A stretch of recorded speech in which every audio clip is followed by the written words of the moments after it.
የማርቆስ ወንጌል ምዕራፍ 1 የእግዚአብሔር ልጅ የኢየሱስ ክርስቶስ ወንጌል መጀመሪያ። እነሆ መንገድህን የሚጠርግ መልእክተኛዬን በፊትህ እልካለሁ፣ የጌታን መንገድ አዘጋጁ፣ ጥርጊያውንም አቅኑ እያለ በምድረ በዳ የሚጮህ ሰው ድምፅ ተብሎ በነቢዩ በኢሳይያስ እንደ ተጻፈ ዮሐንስ በምድረ በዳ እያጠመቀ የንስሐንም ጥምቀት ለኃጢአት ስርየት እየሰበከ መጣ። የይሁዳም አገር ሁሉ የኢየሩሳሌምም ሰዎች ሁሉ ወደ እርሱ ይወጡ ነበር። ኃጢአታቸውንም እየተናዘዙ በዮርዳኖስ ወንዝ ከእርሱ ይጠመቁ ነበር። ዮሐንስም የግመል ጠጉር ለብሶ በወገቡ ጥፍር ይታጠቅ፣ አንበጣና የበረሃ ማርም ይበላ ነበር። ተጐንብሼ የጫማውን ጠፍር መፍታት የማይገባኝ ከኔ የሚበረታ በኋላዬ ይመጣል፣ እኔ በውሃ አጠመቅኳችሁ፣ እርሱ ግን በመንፈስ ቅዱስ ያጠምቃችኋል እያለ ይሰብክ ነበር። በዚያ ወራትም ኢየሱስ ከገሊላ ናዝሬት መጥቶ ከዮሐንስ በዮርዳኖስ ወንዝ ተጠመቀ። ወዲያውም ከውሃው በወጣ ጊዜ ሰማያት ሲቀደዱ መንፈስም እንደ ርግብ ሲወርድበት አየና፣ የምወድህ ልጄ አንተ ነህ፣ በአንተ ደስ ይለኛል የሚል ድምፅ ከሰማያት መጣ። ወዲያውም መንፈስ ወደ ምድረ በዳ አወጣው። በምድረ በዳም ከሰይጣን እየተፈተነ 40 ቀን ሰነበተ። ከአራዊትም ጋር ነበረ፣ መላእክቱም አገለገሉት። ዮሐንስም አልፎ ከተሰጠ በኋላ ኢየሱስ የእግዚአብሔርን መንግሥት ወንጌል እየሰበከና ዘመኑ ተፈጸመ፣ የእግዚአብሔርን መንግሥት ቀርባለች፣ ንስሐ ግቡ፣ በወንጌልም እመኑ እያለ ወደ ገሊላ መጣ። በገሊላ ባሕርም አጠገብ ሲያልፍ ስምዖንን ወንድሙንም እንድርያስን መረባቸውን ወደ ባሕር ሲጥሉ አየ፣ አሳ አጥማጆች ነበሩና። ኢየሱስም በኋላዬ ኑና ሰዎችን አጥማጆች እንድትሆኑ አደርጋችኋለሁ አላቸው። ወዲያውም መረባቸውን ትተው ተከተሉት። ከዚያም ጥቂት እልፍ ብሎ የዘብዴዎስን ልጅ ያዕቆብን ወንድሙንም ዮሐንስን ደግሞ በታንኳ ላይ መረባቸውን ሲያበጁ አየ። ወዲያውም ጠራቸው። አባታቸውንም ዘብዴዎስን ከሙያተኞቹ ጋር በታንኳ ላይ ትተው ተከትለውት ሄዱ። ወደ ቅፍርናሆምም ገቡ። ወዲያውም በሰንበት ወደ ምኵራብ ገብቶ አስተማረ። እንደ ባለስልጣን ያስተምራቸው ነበር እንጂ እንደ ጻፎች አይደለምና በትምህርቱ ተገረሙ። በዚያን ጊዜም በምኵራባቸው ርኩስ መንፈስ ያለው ሰው ነበረ። እርሱም የናዝሬቱ ኢየሱስ ሆይ ካንተ ጋር ምን አለን? ልታጠፋን መጣህን? ማን እንደሆንክ አውቄአለሁ፣ የእግዚአብሔር ቅዱሱ ብሎ ጮኸ። ኢየሱስም ዝም በል ከእርሱም ውጣ ብሎ ገሰጸው። ርኩሱም መንፈስ አንፈራገጠውና በታላቅ ድምፅ ጮኾ ከእርሱ ወጣ። ሁሉም ይህ ምንድን ነው? በስልጣን ርኩሳን መናፍስትን ያዛል፣ እነርሱም ይታዘዙለታልና ይህ አዲስ ትምህርት ምንድን ነው ብለው እስኪጠያየቁ ድረስ አደነቁ። ዝናውም ወዲያው በየስፍራው ወደ ገሊላ ዙሪያ ሁሉ ወጣ። ወዲያውም ከምኵራብ ወጥቶ ከያዕቆብና ከዮሐንስ ጋር ወደ ስምዖንና ወደ እንድርያስ ቤት ገባ። የስምዖንም አማት በንዳድ ታማ ተኝታ ነበር። ስለ እርሷም ወዲያው ነገሩት። ቀርቦም እጇን ይዞ አስነሳት። ንዳዱም ወዲያው ለቀቃትና አገለገለቻቸው። ፀሐይም ገብቶ በመሸ ጊዜ የታመሙትንና አጋንንት ያደሩባቸውን ሁሉ ወደ እርሱ አመጡ። ከተማይቱም ሁላ በደጅ ተሰብስባ ነበር። በልዩ ልዩ ደዌም የታመሙትን ብዙዎችን ፈወሰ። ብዙዎችንም አጋንንት አወጣ። አጋንንትም ክርስቶስ መሆኑን አውቀው ነበርና ሊናገሩ አልፈቀደላቸውም። ማለዳም ተነስቶ ገና ሌሊት ሳለ ወጣ። ወደ ምድረ በዳም ሄዶ በዚያ ጸለየ። ስምዖንና ከእርሱ ጋር የነበሩትም ገስግሰው ተከተሉት። ባገኙትም ጊዜ ሁሉ ይፈልጉሃል አሉት። እርሱም በዚያ ደግሞ ልሰብክ ወደ ሌላ ስፍራ በቅርብ ወዳሉ መንደሮች እንሂድ፣ ስለዚህ ወጥቻለሁና አላቸው። በምኵራባቸውም እየሰበከ አጋንንትንም እያወጣ ወደ ገሊላ ሁሉ መጣ። ለምጻምም ወደ እርሱ መጥቶ ተንበረከከና ብትወድስ ልታነጻኝ ትችላለህ ብሎ ለመነው። ኢየሱስም አዘነለት። እጁንም ዘርግቶ ዳሰሰውና እወዳለሁ፣ ንጻ አለው። በተናገረም ጊዜ ለምጹ ወዲያው ለቀቀውና ነጻ። በብርቱም ተናግሮ ወዲያው አወጣው። ለማንም አንዳች እንዳትናገር ተጠንቀቅ፣ ነገር ግን ሄደህ ራስህን ለካህን አሳይ፣ ለእነርሱ ምስክር እንዲሆን ስለ መንጻትህ ሙሴ ያዘዘውን አቅርብ አለው። እርሱ ግን ሲወጣ ብዙ ሊሰብክና ነገሩን ሊያወራ ጀመረ። ስለዚህም ኢየሱስ ተገልጦ ወደ ከተማ መግባት ወደፊት ተሳነው። ነገር ግን በውጭ በምድረ በዳ ይኖር ነበር። ከየስፍራውም ወደ እርሱ ይመጡ ነበር።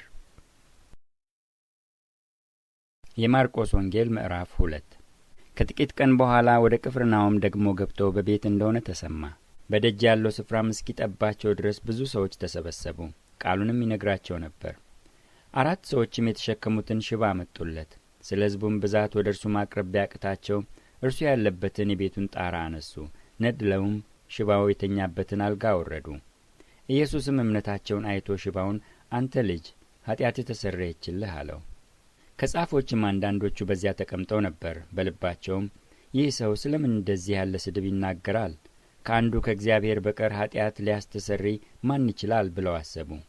ወዲያውም ኢየሱስ በልባቸው እንዲህ እንዳሰቡ በመንፈሱ አውቆ እንዲህ አላቸው፣ በልባችሁ ይህን ስለምን ታስባላችሁ?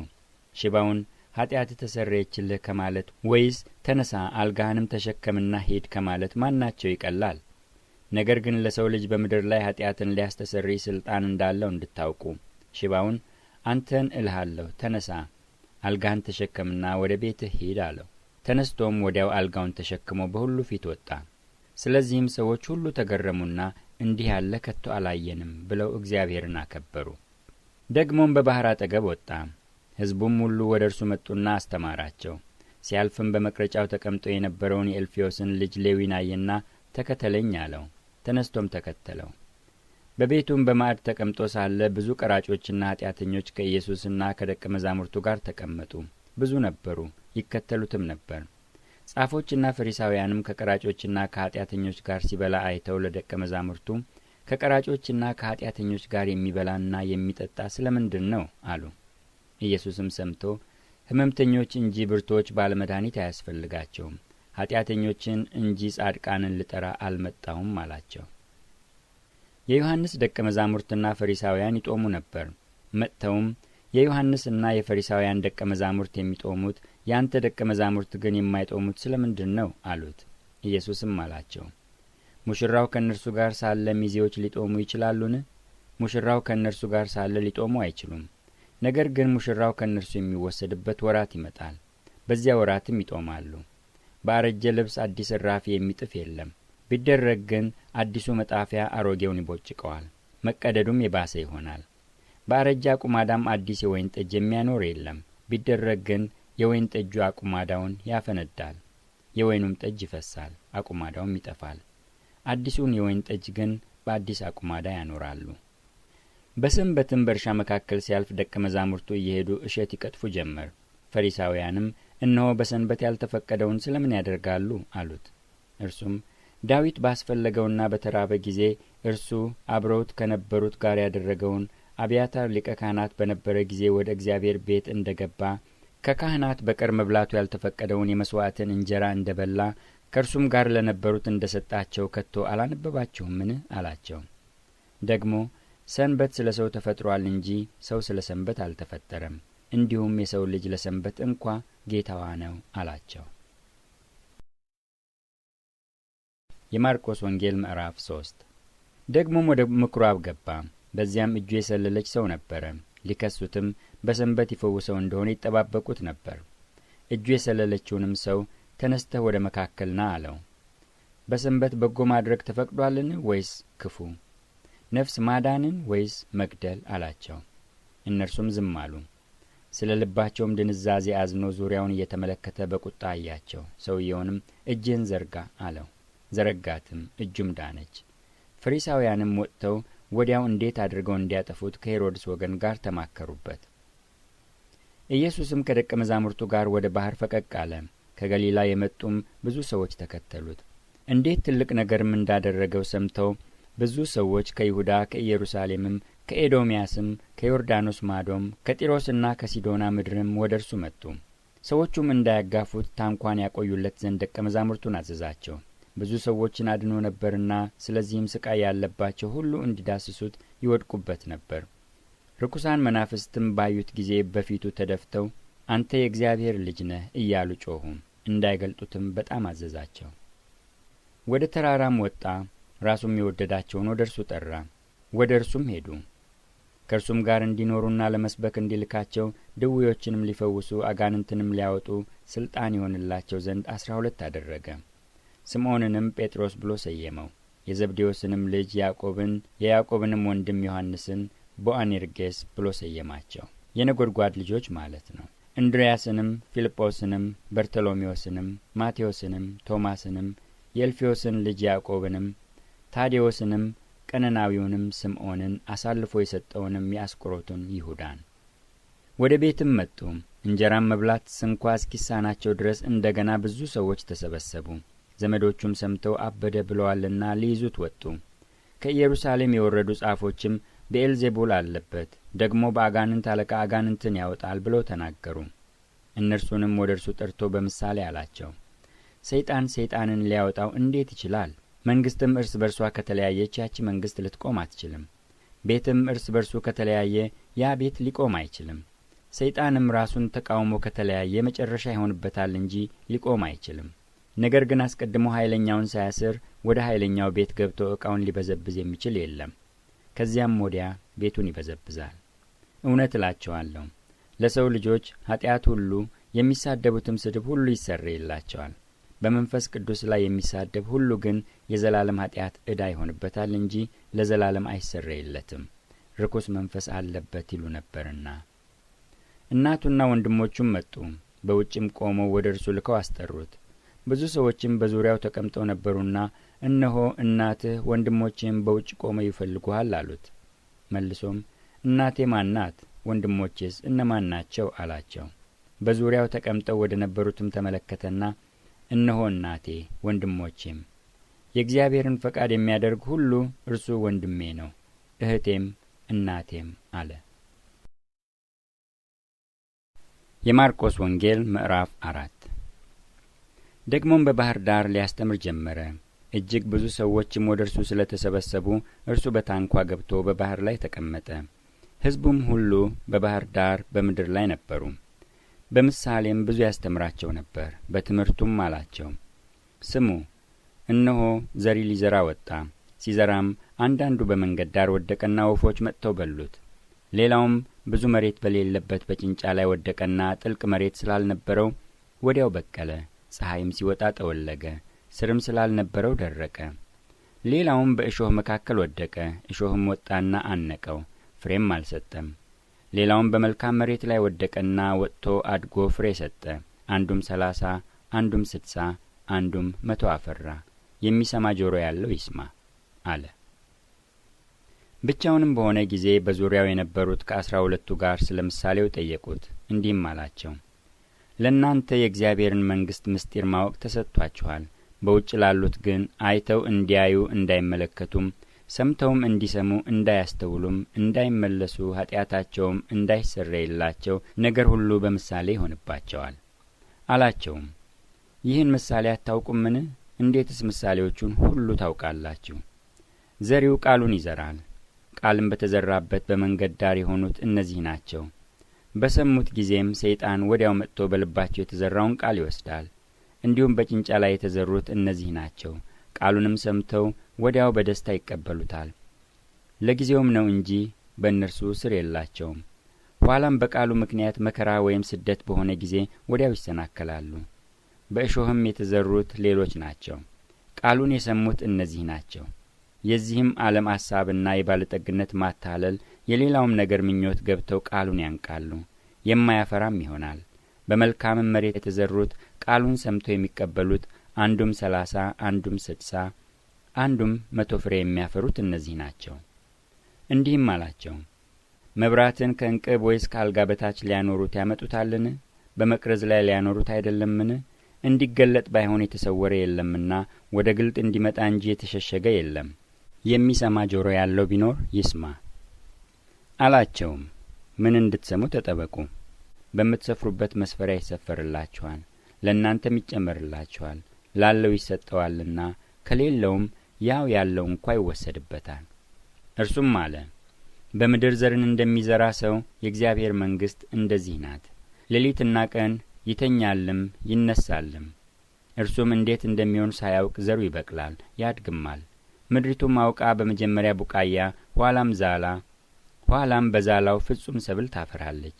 ፍሬ ግን ሲበስል መከር ደርሷልና ወዲያው ማጭድ ይልካል። እርሱም አለ፣ የእግዚአብሔርን መንግሥት በምን እናስመስላታለን? ወይስ በምን ምሳሌ እንመስላታለን? እንደ ሰናፍጭ ቅንጣት ናት። እርሷም በምድር በተዘራች ጊዜ በምድር ካለ ዘር ሁሉ ታንሳለች፣ በተዘራችም ጊዜ ትወጣለች፣ ከአትክልትም ሁሉ የምትበልጥ ትሆናለች። የሰማይ ወፎችም በጥላዋ ሊሰፍሩ እስኪችሉ ታላላቅ ቅርንጫፎች ታደርጋለች። መስማትም በሚችሉበት መጠን እነዚህን በሚመስል በብዙ ምሳሌ ቃሉን ይነግራቸው ነበር። ያለ ምሳሌ ግን አልነገራቸውም፣ ለብቻቸውም ሲሆኑ ነገሩን ሁሉ ለገዛ ደቀ መዛሙርቱ ይፈታላቸው ነበር። በዚያም ቀን በመሸ ጊዜ ወደ ማዶ እንሻገር አላቸው። ሕዝቡንም ትተው በታንኳ እንዲያው ወሰዱት። ሌሎች ታንኳዎችም ከእርሱ ጋር ነበሩ።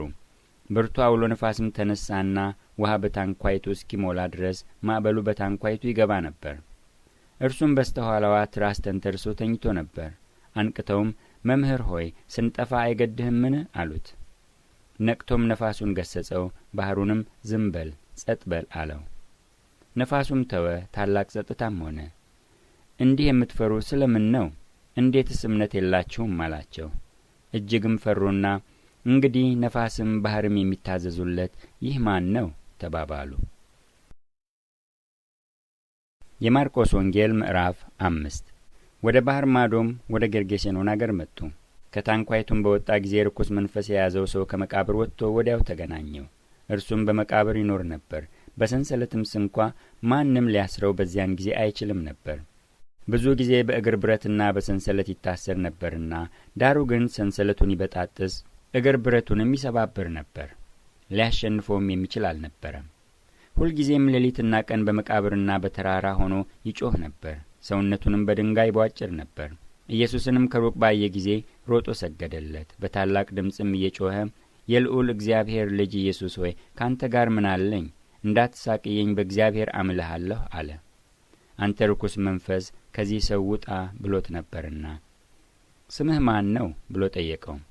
ብዙዎች ነንና ስሜ ሌጌዎን ነው አለው። ከአገርም ውጭ እንዳይሰዳቸው አጥብቆ ለመነው። በዚያም በተራራ ጥግ ብዙ የእሪያ መንጋ ይሰማራ ነበርና ወደ እሪያዎቹ እንድንገባ ስደደን ብለው ለመኑት። ኢየሱስም ፈቀደላቸው። ርኩሳን መናፍስቱም ወጥተው ወደ እሪያዎቹ ገቡ። 2,000 የሚያህል መንጋ ከአፋፉ ወደ ባህር ተጣደፉና በባህር ሰጠሙ። እረኞቹም ሸሽተው በከተማውና በአገሩ አወሩ። ነገሩም ምን እንደሆነ ለማየት መጡ። ወደ ኢየሱስም መጡ። አጋንንትም ያደሩበትን ሌጌዎንም የነበረበትን ሰው ተቀምጦ ለብሶም ልቡም ተመልሶ አዩና ፈሩ። ያዩት ሰዎችም አጋንንት ላደሩበት ሰው የሆነውንና ስለ እሪያዎቹ ተረኩላቸው። ከአገራቸውም እንዲሄድላቸው ይለምኑት ጀመር። ወደ ታንኳይቱም በገባ ጊዜ አጋንንት አድረውበት የነበረው ሰው ከእርሱ ጋር እንዲኖር ለመነው። ኢየሱስም አልፈቀደለትም። ነገር ግን ወደ ቤትህ በቤተሰቦችህ ዘንድ ሄደህ ጌታ እንዴት ያለ ታላቅ ነገር እንዳደረገልህ እንዴትስ እንደማረህ አውራላቸው አለው። ሄዶም ኢየሱስ እንዴት ያለ ታላቅ ነገር እንዳደረገለት 10 ከተማ በሚባል አገር ይሰብክ ጀመር። ሁሉም ተደነቁ። ኢየሱስም ደግሞ በታንኳይቱ ወደ ማዶ ከተሻገረ በኋላ ብዙ ሰዎች ወደ እርሱ ተሰበሰቡ። በባህርም አጠገብ ነበረ። ኢያኢሮስ የተባለ ከምኵራብ አለቆች አንዱ መጣ። ባየውም ጊዜ በእግሩ ላይ ወደቀና ታናሽቱ ልጄ ልትሞት ቀርባለችና እንድትድንና በሕይወት እንድትኖር መጥተህ እጅህን ጫንባት ብሎ አጥብቆ ለመነው። ከእርሱም ጋር ሄደ። ብዙ ሕዝብም ተከተሉት፣ አጋፉትም። ከ12 ዓመትም ጀምሮ ደም የሚፈሳት ሴት ነበረች። ከብዙ ባለመድኃኒቶችም ብዙ ተሳቀየች። ገንዘቧንም ሁሉ ከስራ ባሰባት እንጂ ምንም አልተጠቀመችም። የኢየሱስንም ወሬ ሰምታ በስተኋላው በሰዎች መካከል መጥታ ልብሱን ዳሰሰች። ልብሱም ብቻ የዳሰስኩ እንደሆነ እድናለሁ ብላለችና። ወዲያውም የደሟ ምንጭ ደረቀ። ከስቃይዋም እንደ ዳነች በሰውነቷ አወቀች። ወዲያውም ኢየሱስ ከእርሱ ኃይል እንደወጣ በገዛ ራሱ አውቆ በሕዝቡ መካከል ዘወር ብሎ ልብሴን የዳሰሰ ማን ነው አለ። ደቀ መዛሙርቱም ሕዝቡ ሲያጋፉህ እያየህ ማን ዳሰሰኝ ትላለህን አሉት። ይህንም ያደረገችውን ለማየት ዘወር ብሎ ይመለከት ነበር። ሴቲቱ ግን የተደረገላትን ስላወቀች እየፈራች እየተንቀጠቀጠችም መጥታ በፊቱ ተደፋች። እውነቱንም ሁሉ ነገረችው። እርሱም ልጄ ሆይ እምነትሽ አድኖሻል፣ በሰላም ሂጂ፣ ከስቃይሽም ተፈወሺ አላት። እርሱም ገና ሲናገር ከምኵራብ አለቃው ቤት ዘንድ የመጡት ልጅህ ሞታለች፣ ስለምን መምህሩን አሁን ታደክመዋለህ አሉት። ኢየሱስ ግን የተናገሩትን ቃል አድምጦ ለምኵራቡ አለቃ እመን ብቻ እንጂ አትፍራ አለው። ከጴጥሮስም ከያዕቆብም ወንድም ከዮሐንስ በቀር ማንም እንዲከተለው አልፈቀደም። ወደ ምኵራቡ አለቃ ቤትም መጥቶ ሰዎች ሲንጫጩና ሲያለቅሱ ዋይታም ሲያበዙ አየ። ገብቶም ስለምን ትንጫጫላችሁ ታለቅሳላችሁም? ብላቴናይቱ ተኝታለች እንጂ አልሞተችም አላቸው። በጣምም ሳቁበት። እርሱ ግን ሁሉን አስወጥቶ የብላቴናይቱን አባትና እናትም ከእርሱ ጋር የነበሩትንም ይዞ ብላቴናይቱ ወዳለችበት ገባ። የብላቴናይቱንም እጅ ይዞ ጣሊታ ቁሚ አላት። ፍቹም አንቺ ብላቴና ተነሽ እልሻለሁ ነው። ብላቴናይቱም የ12 ዓመት ልጅ ነበረችና ወዲያው ቆማ ተመላለሰች። ወዲያውም ታላቅ መገረም ተገረሙ። ይህንም ማንም እንዳያውቅ አጥብቆ አዘዛቸው። የምትበላውንም ስጧት አላቸው። የማርቆስ ወንጌል ምዕራፍ 6። ከዚያም ወጥቶ ወደ ገዛ አገሩ መጣ። ደቀ መዛሙርቱም ተከተሉት። ሰንበትም በሆነ ጊዜ በምኵራብ ያስተምር ጀመር። ብዙዎችም ሰምተው ተገረሙና እነዚህን ነገሮች ይህ ከወዴት አገኛቸው? ለዚህ የተሰጠችው ጥበብ ምንድርናት? በእጁም የሚደረጉ እንደነዚህ ያሉት ተአምራት ምንድናቸው?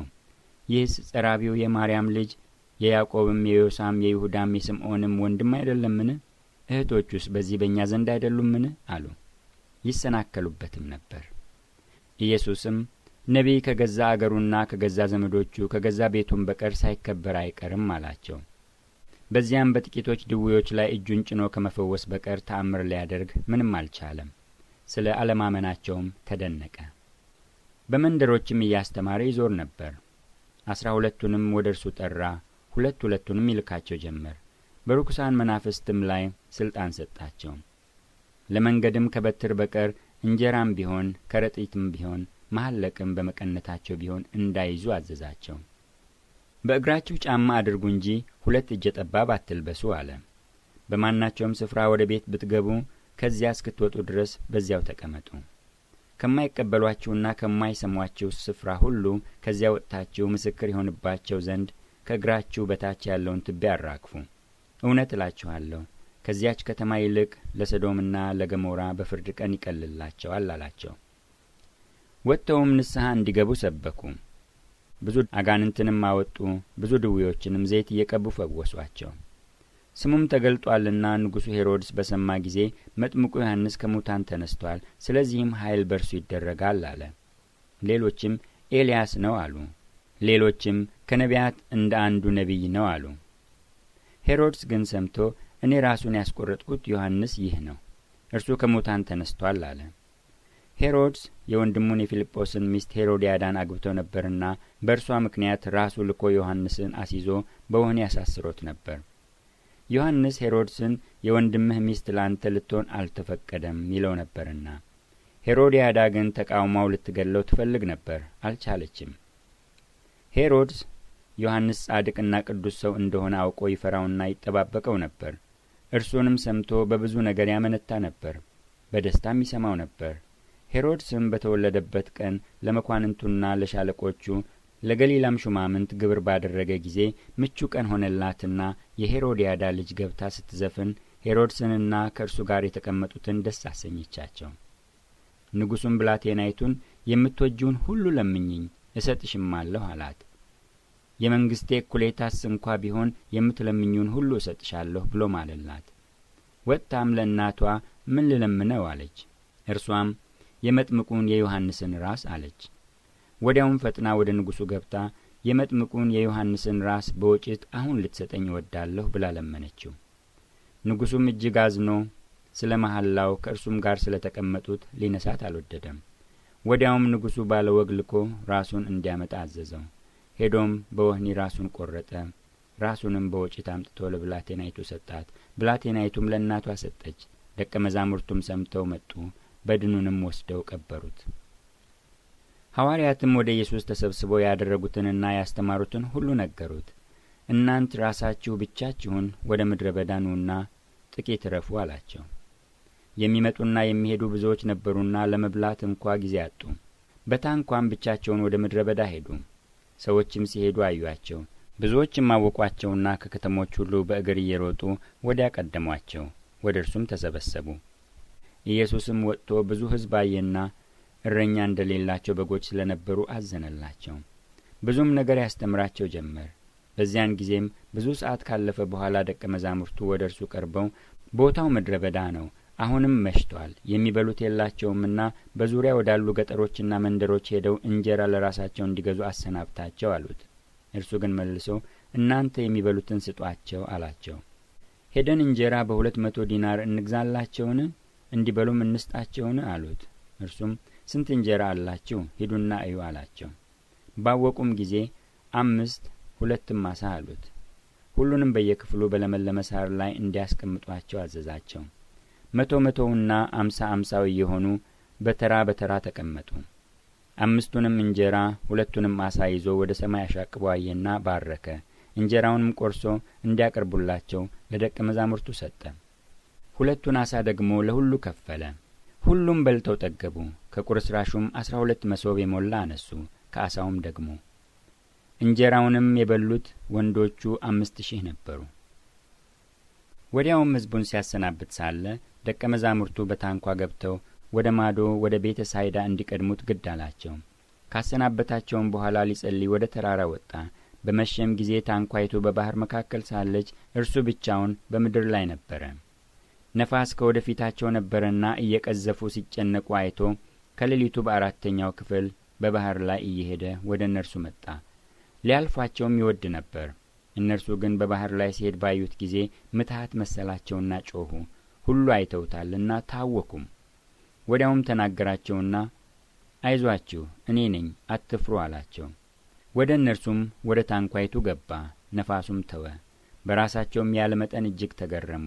ስለ እንጀራው አላስተዋሉምና፣ ነገር ግን ልባቸው ደንዝዞ ነበር። ተሻግረውም ወደ ምድር ወደ ጌንሴሬጥ ደረሱ። ታንኳይቱንም አስጠጉ።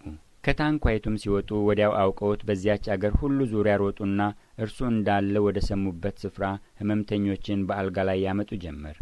በገባበትም ስፍራ ሁሉ መንደርም ከተማም ገጠርም ቢሆን በገበያ ድውዮችን ያኖሩ ነበር። የልብሱንም ጫፍ እንኳ ሊዳስሱ ይለምኑት ነበር። የዳሰሱትም ሁሉ ዳኑ። የማርቆስ ወንጌል ምዕራፍ 7። ፈሪሳውያንና ከጻፎች ወገን ከኢየሩሳሌም የመጡትም ወደ እርሱ ተሰበሰቡ። ከደቀ መዛሙርቱም አንዳንድ በርኩስ ማለት ባልታጠበ እጅ እንጀራ ሲበሉ አዩ። ፈሪሳውያንና አይሁድም ሁሉ የሽማግሎችን ወግ ሲጠብቁ እጃቸውን ደህና አድርገው ሳይታጠቡ አይበሉምና፣ ከገበያም ተመልሰው ካልታጠቡ አይበሉም። ጽዋንም ማድጋንም የናስ ዕቃንም አልጋንም እንደማጠብ ሌላ ነገር ሊጠብቁት የተቀበሉት ብዙ አለ። ፈሪሳውያንም ጻፎችም ደቀ መዛሙርትህ እንደ ሽማግሌዎች ወግ ስለምን አይሄዱም፣ ነገር ግን እጃቸውን ሳይታጠቡ እንጀራ ይበላሉ ብለው ጠየቁት። እርሱ ግን እንዲህ አላቸው፣ ኢሳይያስ ስለ እናንተ ስለ ግብዞች ይህ ሕዝብ በከንፈሩ ያከብረኛል፣ ልቡ ግን ከኔ በጣም የራቀ ነው። የሰውም ሥርዓት የሆነ ትምህርት እያስተማሩ በከንቱ ያመልኩኛል ተብሎ እንደ ተጻፈ በእውነት ትንቢት ተናገረ። የእግዚአብሔርን ትእዛዝ ትታችሁ ጽዋን ማድጋንም እንደማጠብ የሰውን ወግ ትጠብቃላችሁ። ይህንም የመሰለ ብዙ ሌላ ነገር ታደርጋላችሁ። እንዲህም አላቸው፣ ወጋችሁን ትጠብቁ ዘንድ የእግዚአብሔርን ትእዛዝ እጅግ ንቃችኋል። ሙሴ አባትህንና እናትህን አክብር፣ ደግሞ አባቱን ወይም እናቱን የሰደበ ፈጽሞ ይሙት ብሏልና። እናንተ ግን ትላላችሁ፣ ሰው አባቱን ወይም እናቱን ከኔ የምትጠቀምበት ነገር ሁሉ ቁርባን ማለት መባ ነው ቢል ለአባቱና ለእናቱ ምንም እንኳ ሊያደርግ ወደፊት አትፈቅዱለትም።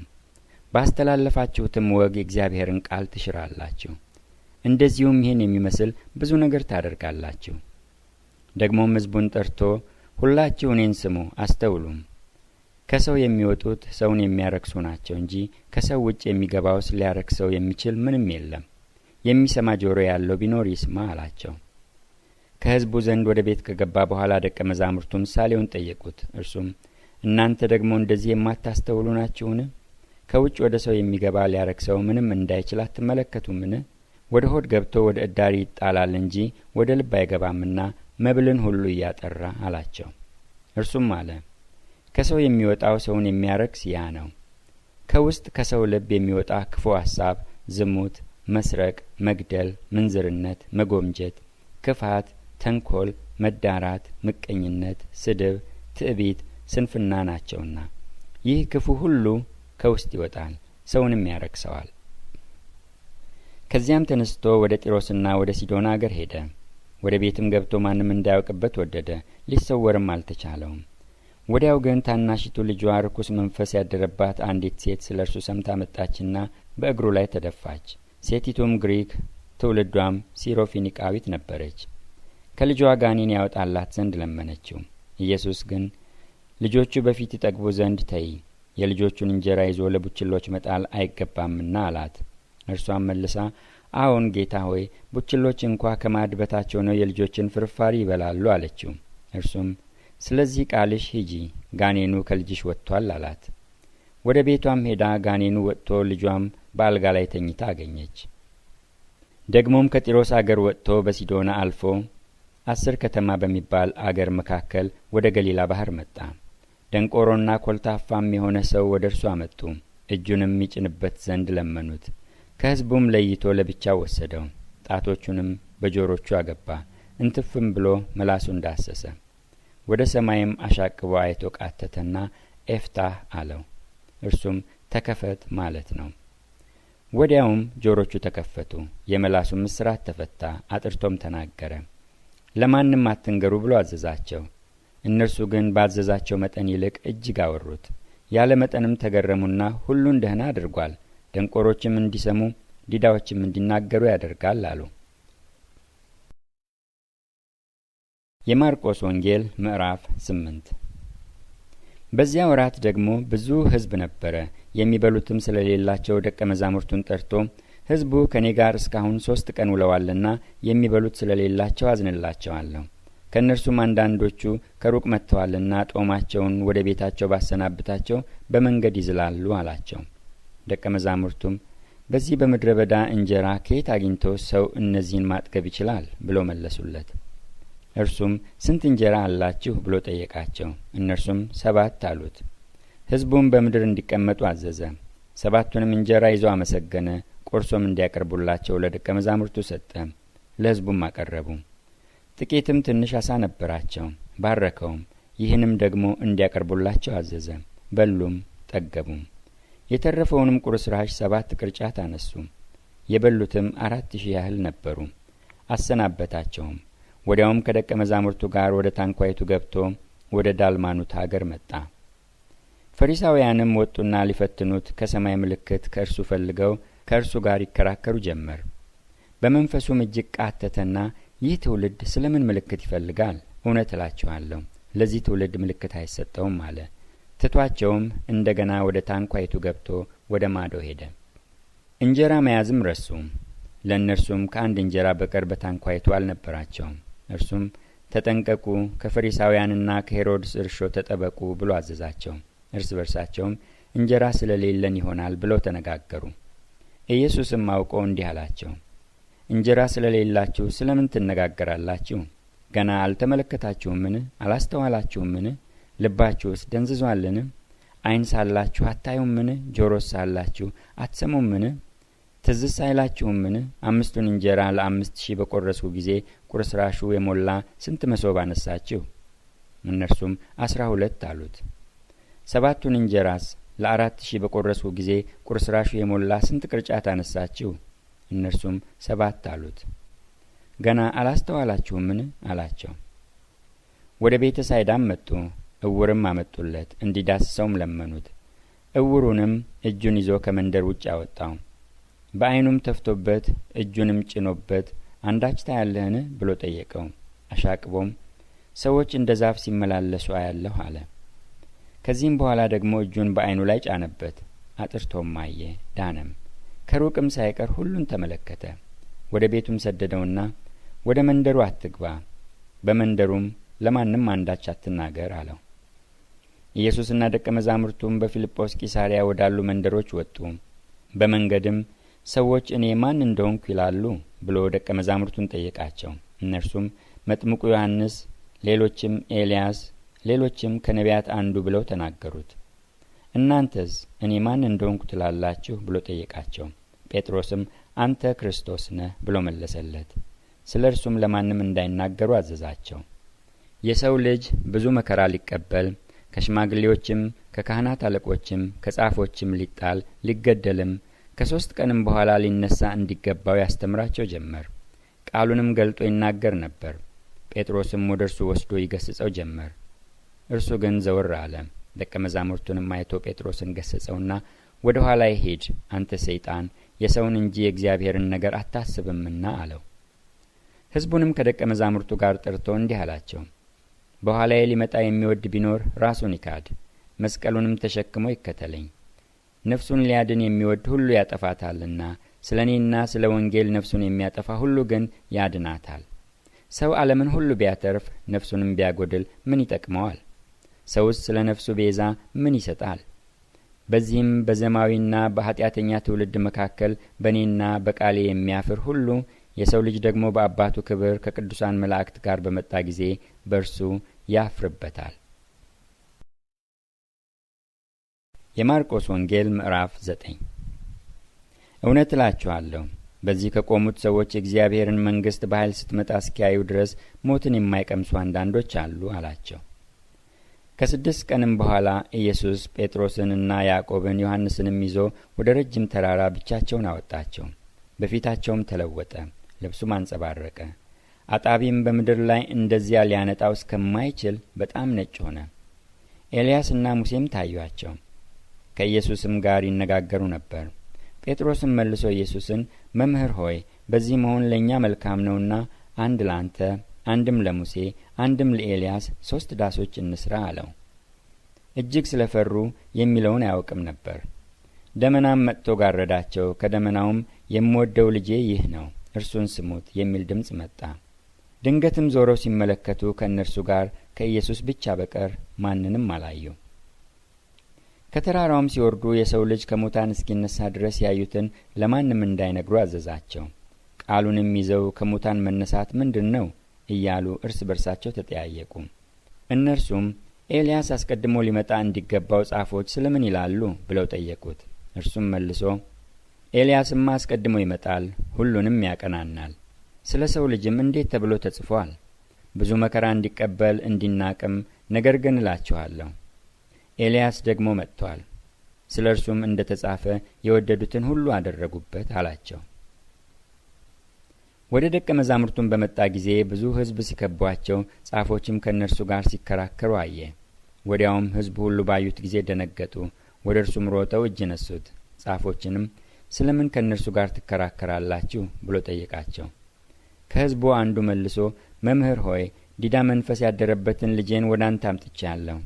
በያዘውም ስፍራ ሁሉ ይጥለዋል፣ አረፋም ይደፍቃል፣ ጥርሱንም ያፋጫል፣ ይደርቃልም። እንዲያወጡለትም ለደቀ መዛሙርትህ ነገርኳቸው፣ አልቻሉምም አለው። እርሱም መልሶ የማታምን ጠማማ ትውልድ ሆይ እስከ መቼ ከእናንተ ጋር እኖራለሁ? እስከ መቼ ስታገሳችኋለሁ? ወደ እኔ አምጡት አላቸው። ወደ እርሱም አመጡት።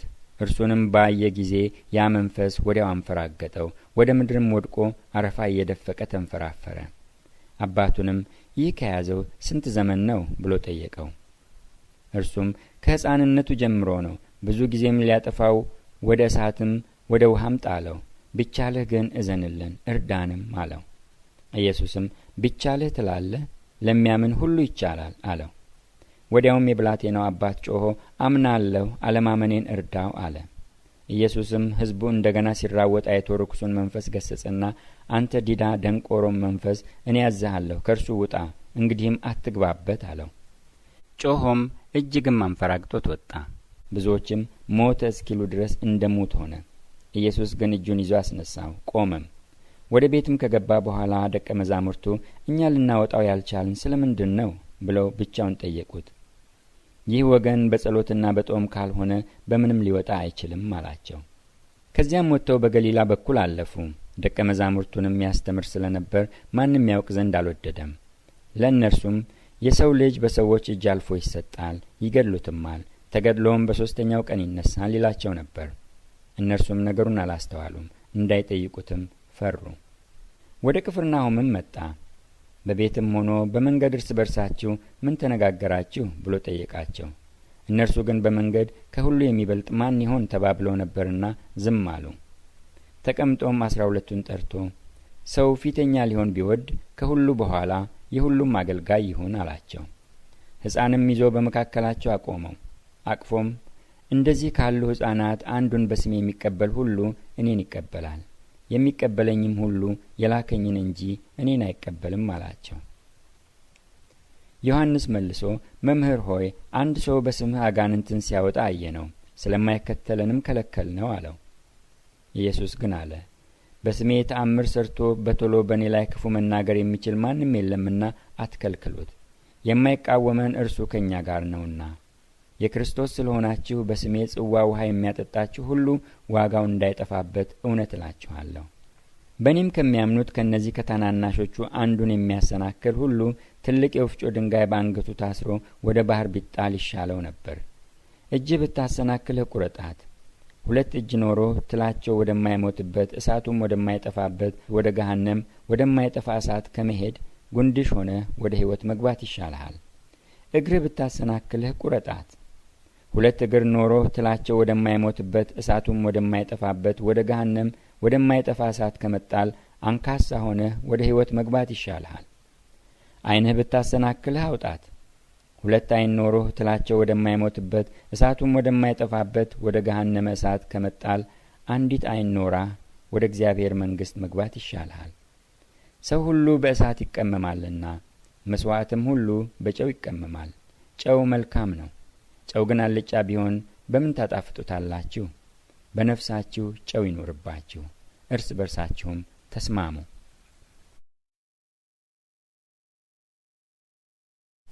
የማርቆስ ወንጌል ምዕራፍ 10። ከዚያም ተነስቶ በዮርዳኖስ ማዶ ወደ ይሁዳ አገር መጣ። ደግሞም ብዙ ሰዎች ወደ እርሱ ተሰበሰቡ። እንደ ልማዱም ደግሞ ያስተምራቸው ነበር። ፈሪሳውያንም ቀርበው ሰው ሚስቱን ሊፈታ ተፈቅዶለታልን ብለው ሊፈትኑት ጠየቁት። እርሱ ግን መልሶ ሙሴ ምን አዘዛችሁ አላቸው። እነርሱም ሙሴስ የፍችዋን ጽሕፈት ጽፎ እንዲፈታት ፈቀደ አሉ። ኢየሱስም መልሶ እንዲህ አላቸው፣ ስለ ልባችሁ ጥንካሬ ይህችን ትእዛዝ ጻፈላችሁ። ከፍጥረት መጀመሪያ ግን እግዚአብሔር ወንድና ሴት አደረጋቸው። ስለዚህ ሰው አባቱንና እናቱን ይተዋል፣ ከሚስቱም ጋር ይተባበራል፣ ሁለቱም አንድ ሥጋ ይሆናሉ። ስለዚህ አንድ ሥጋ ናቸው እንጂ ወደፊት ሁለት አይደሉም። እግዚአብሔር ያጣመረውን እንግዲህ ሰው አይለየው። በቤትም ደግሞ ደቀ መዛሙርቱ ስለዚህ ነገር ጠየቁት። እርሱም ሚስቱን ፈትቶ ሌላ የሚያገባ ሁሉ በእርሷ ላይ ያመነዝራል፣ እርሷም ባሏን ፈትታ ሌላ ብታገባ ታመነዝራለች አላቸው። እንዲዳስሳቸውም ሕፃናትን ወደ እርሱ አመጡ። ደቀ መዛሙርቱም ያመጧቸውን ገሰጿቸው። ኢየሱስ ግን አይቶ ተቆጣና ሕፃናትን ወደ እኔ ይመጡ ዘንድ ተዉ፣ አትከልክሏቸው፣ የእግዚአብሔር መንግሥት እንደነዚህ ላሉት ናትና። እውነት እላችኋለሁ የእግዚአብሔርን መንግሥት እንደ ሕፃን የማይቀበላት ሁሉ ከቶ አይገባባትም አላቸው። አቀፋቸውም፣ እጁንም ጭኖ ባረካቸው። እርሱም በመንገድ ሲወጣ አንድ ሰው ወደ እርሱ ሮጦ ተንበረከከለትና ቸር መምህር ሆይ የዘላለም ሕይወትን እወርስ ዘንድ ምን ላድርግ ብሎ ጠየቀው። ኢየሱስም ስለምን ቸር ትለኛለህ? ከአንዱ ከእግዚአብሔር በቀር ቸር ማንም የለም። ትእዛዛትን ታውቃለህ። አታመንዝር፣ አትግደል፣ አትስረቅ፣ በሐሰት አትመስክር፣ አታታል፣ አባትህንና እናትህን አክብር አለው። እርሱም መልሶ መምህር ሆይ ይህን ሁሉ ከሕፃንነቴ ጀምሬ ጠብቄአለሁ አለው። ኢየሱስም ወደ እርሱ ተመልክቶ ወደደውና አንድ ነገር ጎደለ፣ ሂድ፣ ያለህን ሁሉ ሽጠህ ለድሆች ስጥ፣ በሰማይም መዝገብ ታገኛለህ፣ መስቀሉንም ተሸክመህ ና ተከተለኝ አለው። ነገር ግን ስለዚህ ነገር ፊቱ ጠቆረ፣ ብዙ ንብረት ነበረውና እያዘነም ሄደ። ኢየሱስም ዘወር ብሎ አይቶ ደቀ መዛሙርቱን ገንዘብ ላላቸው ወደ እግዚአብሔር መንግሥት መግባት እንዴት ጭንቅ ይሆናል አላቸው። ደቀ መዛሙርቱም እነዚህን ቃሎች አደነቁ። ኢየሱስም ደግሞ መልሶ ልጆች ሆይ በገንዘብ ለሚታመኑ ወደ እግዚአብሔር መንግሥት መግባት እንዴት ጭንቅ ነው! ባለጠጋ ወደ እግዚአብሔር መንግሥት ከሚገባ ግመል በመርፌ ቀዳዳ ቢያልፍ ይቀላል አላቸው። እነርሱም ያለ መጠን ተገረሙና እርስ በርሳቸው እንግዲያ ማን ሊድን ይችላል ተባባሉ። ኢየሱስም ተመለከታቸውና ይህ በእግዚአብሔር ዘንድ እንጂ በሰው ዘንድ አይቻልም፣ በእግዚአብሔር ዘንድ ሁሉ ይቻላልና አለ። ጴጥሮስም እነሆ እኛ ሁሉን ትተን ተከተልንህ ይለው ጀመር። ኢየሱስም መልሶ እንዲህ አለ፣ እውነት እላችኋለሁ ስለ እኔና ስለ ወንጌል ቤትን ወይም ወንድሞችን ወይም እህቶችን ወይም አባትን ወይም እናትን ወይም ሚስትን ወይም ልጆችን ወይም እርሻን የተወ አሁን በዚህ ዘመን ከስደት ጋር ቤቶችን ወንድሞችንም እህቶችንም እናቶችንም ልጆችንም እርሻንም 100 እጥፍ በሚመጣውም ዓለም የዘላለም ሕይወት የማይቀበል ማንም የለም። ግን ብዙ ፊተኞች ኋለኞች፣ ኋለኞችም ፊተኞች ይሆናሉ። ወደ ኢየሩሳሌምም ሊወጡ በመንገድ ነበሩ። ኢየሱስም ይቀድማቸው ነበርና ተደነቁ። የተከተሉትም ይፈሩ ነበር። ደግሞም 12ቱን ወደ እርሱ አቅርቦ ይደርስበት ዘንድ ያለውን ይነግራቸው ጀመር። እነሆ ወደ ኢየሩሳሌም እንወጣለን፣ የሰው ልጅም ለካህናት አለቆችና ለጻፎች አልፎ ይሰጣል፣ የሞት ፍርድም ይፈርዱበታል፣ ለአሕዛብም አሳልፈው ይሰጡታል፣ ይዘብቱበትማል፣ ይተፉበትማል፣ ይገርፉትማል፣ ይገድሉትማል፣ በሦስተኛውም ቀን ይነሳል አላቸው። የዘብዴዎስ ልጆች ያዕቆብና ዮሐንስም ወደ እርሱ ቀርበው መምህር ሆይ የምንለምንህን ሁሉ እንድታደርግልን እንወዳለን አሉት። እርሱም ምን ላደርግላችሁ ትወዳላችሁ አላቸው። እነርሱም በክብርህ ጊዜ አንዳችን በቀኝ አንዳችንም በግራህ መቀመጥን ስጠን አሉት። ኢየሱስ ግን የምትለምኑትን አታውቁም። እኔ የምጠጣውን ጽዋ ልትጠጡ፣ እኔ የምጠመቀውንስ ጥምቀት ልትጠመቁ ትችላላችሁን አላቸው። እነርሱም እንችላለን አሉት። ኢየሱስም እኔ የምጠጣውን ጽዋ ትጠጣላችሁ፣ እኔ የምጠመቀውንም ጥምቀት ትጠመቃላችሁ። በቀኝና በግራ መቀመጥ ግን ለተዘጋጀላቸው ነው እንጂ የምሰጥ እኔ አይደለሁም አላቸው። አስሩም ሰምቶ በያዕቆብና በዮሐንስ ይቈጡ ጀመር። ኢየሱስም ወደ እርሱ ጠርቶ እንዲህ አላቸው፣ የአሕዛብ አለቆች ተብሎ የምታስቡት እንዲገዟቸው ታላላቆቻቸውም በላያቸው እንዲሰለጥኑ ታውቃላችሁ። በእናንተስ እንዲህ አይደለም። ነገር ግን ማንም ከእናንተ ታላቅ ሊሆን የሚወድ የእናንተ አገልጋይ ይሁን። ከእናንተም ማንም ፊተኛ ሊሆን የሚወድ የሁሉ ባሪያ ይሁን። እንዲሁ የሰው ልጅም ሊያገለግልና ነፍሱን ለብዙዎች ቤዛ ሊሰጥ እንጂ እንዲያገለግሉት አልመጣም። ወደ ኢያሪኮም መጡ። ከደቀ መዛሙርቱና ከብዙ ሕዝብ ጋር ከኢያሪኮ ሲወጣ የጤሜዎስ ልጅ ዕውሩ በርጤሜዎስ እየለመነ በመንገድ ዳር ተቀምጦ ነበር። የናዝሬቱ ኢየሱስም እንደሆነ በሰማ ጊዜ የዳዊት ልጅ ኢየሱስ ሆይ ማረኝ እያለ ይጮህ ጀመር። ብዙዎችም ዝም እንዲል ገሰጹት። እርሱ ግን የዳዊት ልጅ ሆይ ማረኝ እያለ አብዝቶ ጮኸ። ኢየሱስም ቆመና ጥሩት አለ። ዕውሩንም አይዞህ ተነሳ፣ ይጠራሃል ብለው ጠሩት። እርሱም እየዘለለ ተነሳና ልብሱን ጥሎ ወደ ኢየሱስ መጣ። ኢየሱስም መልሶ ምን ላደርግልህ ትወዳለህ አለው። ዕውሩም መምህር ሆይ አይ ዘንድ አለው። ኢየሱስም ሂድ፣ እምነትህ አድኖሃል አለው። ወዲያውም አየ፣ በመንገድም ተከተለው። የማርቆስ ወንጌል ምዕራፍ 11። ወደ ኢየሩሳሌምም ከደብረ ዘይት አጠገብ ወዳሉት ወደ ቤተ ፋጌና ወደ ቢታንያ በቀረቡ ጊዜ ከደቀ መዛሙርቱ ሁለቱን ልኮ በፊታችሁ ወዳለችው መንደር ሂዱ፣ ወዲያውም ወደ እርሷ ገብታችሁ ከሰው ማንም ገና ያልተቀመጠበት ውርንጫ ታስሮ ታገኛላችሁ፣ ፈታችሁ አምጡልኝ። ማንም ስለምን እንዲህ ታደርጋላችሁ ቢላችሁ ለጌታ ያስፈልገዋል በሉት። ወዲያውም ደግሞ ወደዚህ ይሰደዋል አላቸው። ሄዱም፣ ውርንጫውንም በመንገድ መተላለፊያ በደጅ ውጭ ታስሮ አገኙት፣ ፈቱትም። በዚያም ከቆሙት አንዳንዶቹ ውርንጫውን የምትፈቱት ምን ልታደርጉት ነው አሏቸው። እነርሱም ኢየሱስ እንዳዘዘ አሏቸው። ተዋቸውም። ውርንጫውንም ወደ ኢየሱስ አመጡት፣ ልብሳቸውንም በላዩ ጣሉ፣ ተቀመጠበትም። ብዙ ሰዎችም ልብሳቸውን በመንገድ ላይ አነጠፉ፣ ሌሎችም ከዛፍ ቅጠሎችን እየቆረጡ ያነጥፉ ነበር። የሚቀድሙትም የሚከተሉትም ሆሳዕና በጌታ ስም የሚመጣ የተባረከ ነው፣ በጌታ ስም የምትመጣ የአባታችን የዳዊት መንግሥት የተባረከች ናት፣ ሆሳዕና በአርያም እያሉ ይጮኹ ነበር። ኢየሱስም ወደ ኢየሩሳሌም ወደ መቅደስ ገባ። ዘወር ብሎም ሁሉን ከተመለከተ በኋላ ጊዜው መሽቶ ስለነበረ ከ12ቱ ጋር ወደ ቢታንያ ወጣ። በማግስቱም ከቢታንያ ሲወጡ ተራበ። ቅጠልም ያላት በለስ ከሩቅ አይቶ ምናልባት አንዳች ይገኝባት እንደሆነ ብሎ መጣ። ነገር ግን የበለስ ወራት አልነበረምና መጥቶ ከቅጠል በቀር ምንም አላገኝባትም። መልሶም ከአሁን ጀምሮ ለዘላለም ማንም ካንቺ ፍሬ አይብላ አላት። ደቀ መዛሙርቱም ሰሙ። ወደ ኢየሩሳሌምም መጡ። ወደ መቅደስም ገብቶ በመቅደስ የሚሸጡትንና የሚገዙትን ያወጣ ጀመር። የገንዘብ ለዋጮችንም ገበታዎች፣ የርግብ ሻጪዎችንም ወንበሮች ገለበጠ። ዕቃም ተሸክሞ ማንም በመቅደስ ሊያልፍ አልፈቀደም። አስተማራቸውም። ቤቴ ለአሕዛብ ሁሉ የጸሎት ቤት ትባላለች ተብሎ የተጻፈ አይደለምን? እናንተ ግን የወንበዶች ዋሻ አደረጋችኋት አላቸው። የካህናት አለቆችም ጻፎችም ሰምተው ሕዝቡ ሁሉ በትምህርቱ ይገረሙ ስለነበር ይፈሩት ነበርና እንዴት አድርገው እንዲያጠፉት ፈለጉ። ማታ ማታም ከከተማ ወደ ውጭ ይወጣ ነበር። ማለዳም ሲያልፉ በለሲቱን ከስሯ ደርቃ አዩአት። ጴጥሮስም ትዝ ብሎት መምህር ሆይ እነሆ የረገምካት በለስ ደርቃለች አለው።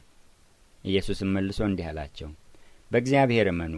እውነት እላችኋለሁ ማንም ያለው ነገር እንዲደረግለት ቢያምን በልቡ ሳይጠራጠር ይህን ተራራ ተነቅለህ ወደ ባህር ተወርወር ቢል ይሆንለታል።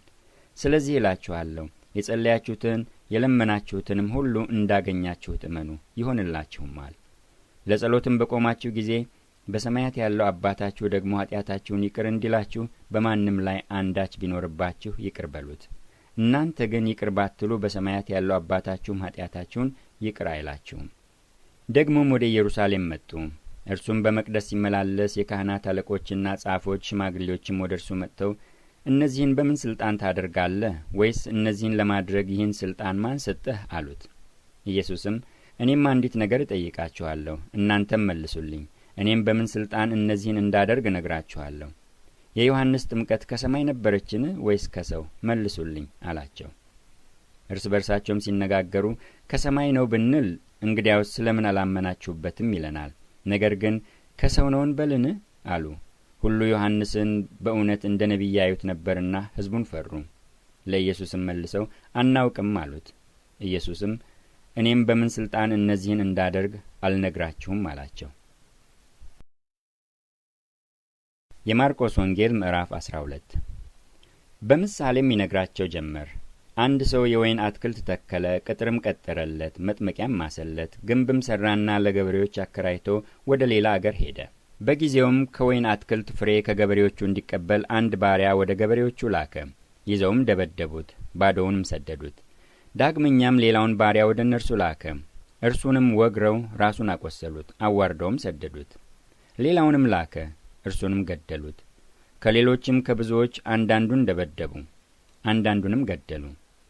የሚወደው አንድ ልጅ ገና ነበረው። ልጄንስ ያፍሩታል ብሎ እርሱን ከሁሉ በኋላ ወደ እነርሱ ላከ።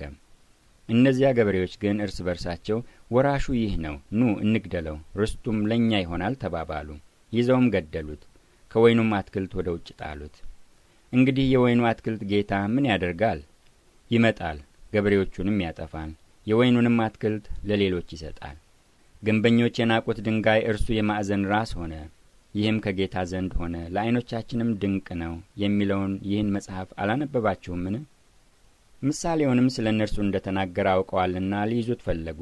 ነገር ግን ሕዝቡን ፈሩ፣ ትተውትም ሄዱ።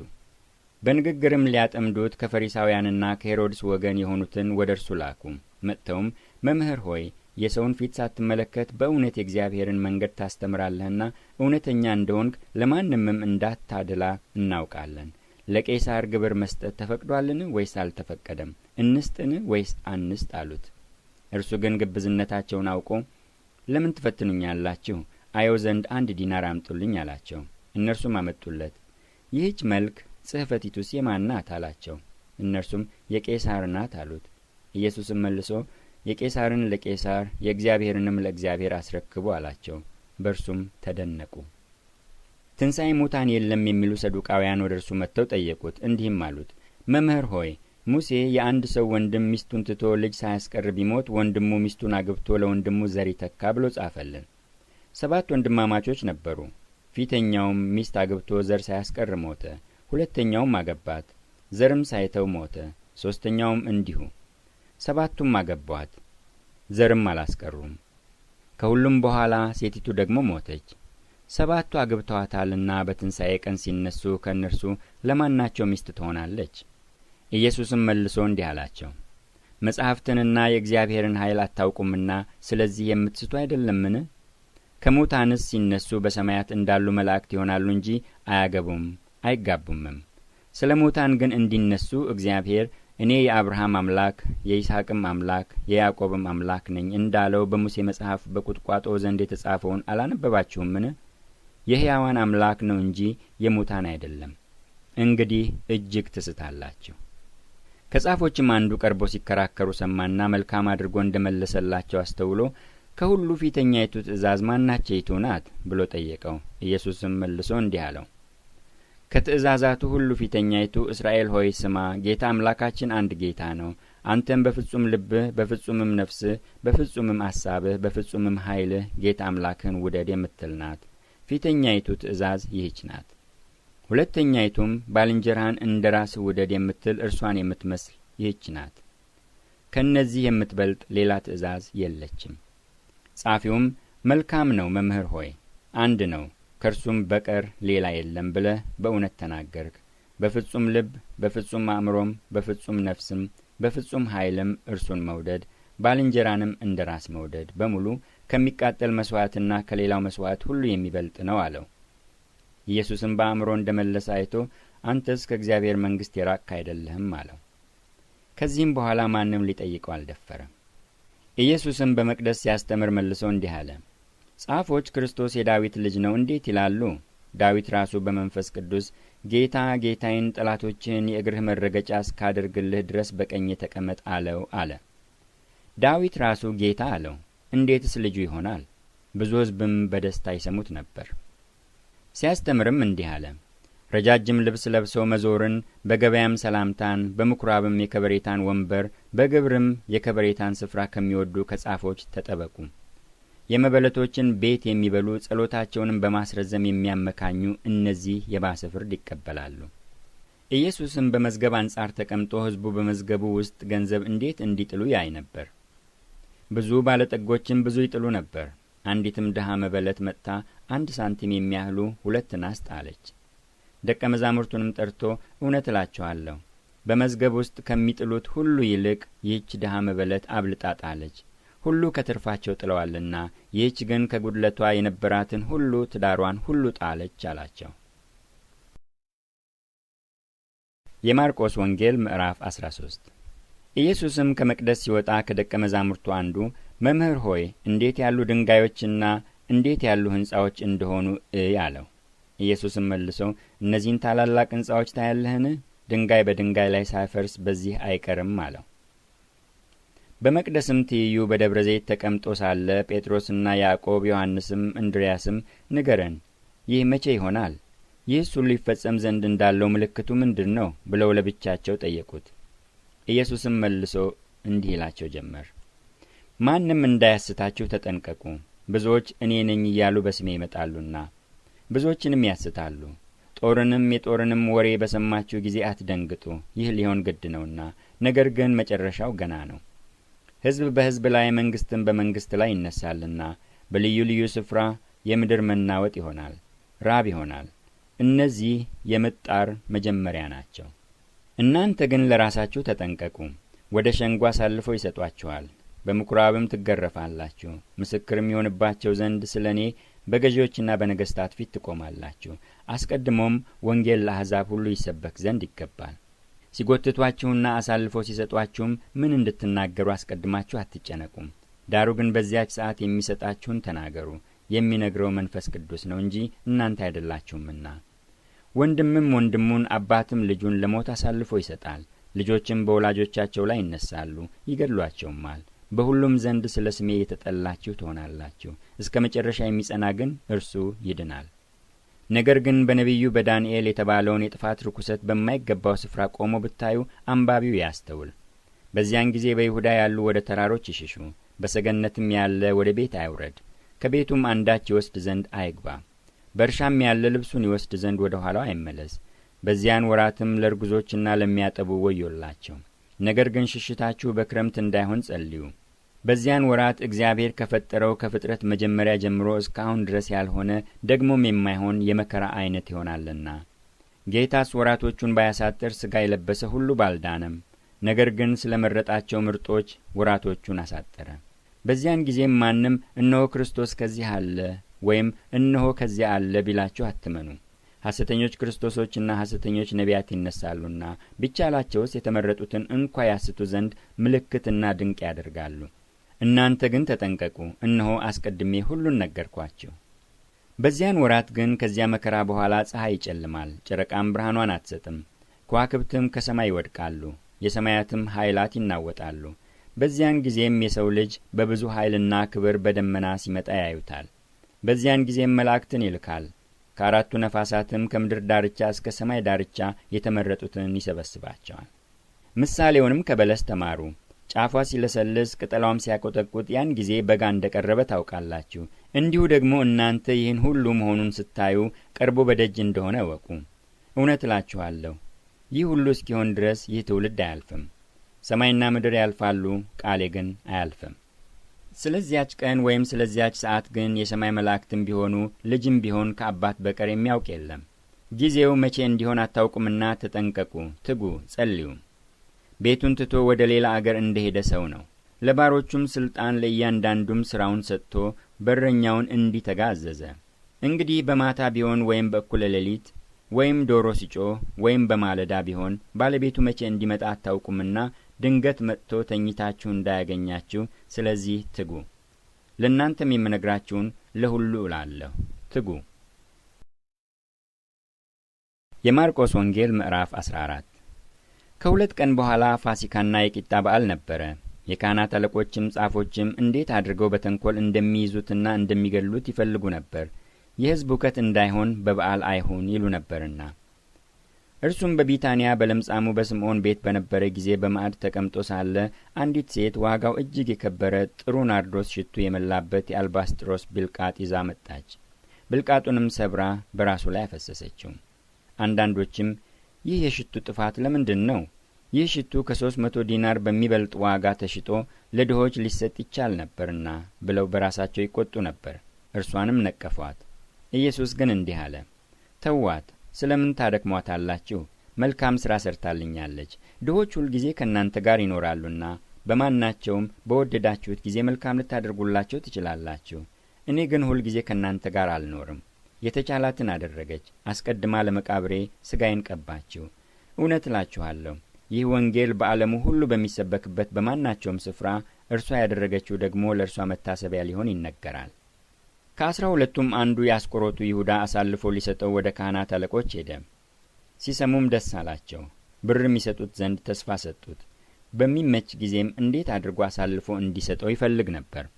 ፋሲካንም በሚያርዱበት በቂጣ በዓል መጀመሪያ ቀን ደቀ መዛሙርቱ ፋሲካን ትበላ ዘንድ ወዴት ሄደን ልናሰናዳት ትወዳለህ? አሉት።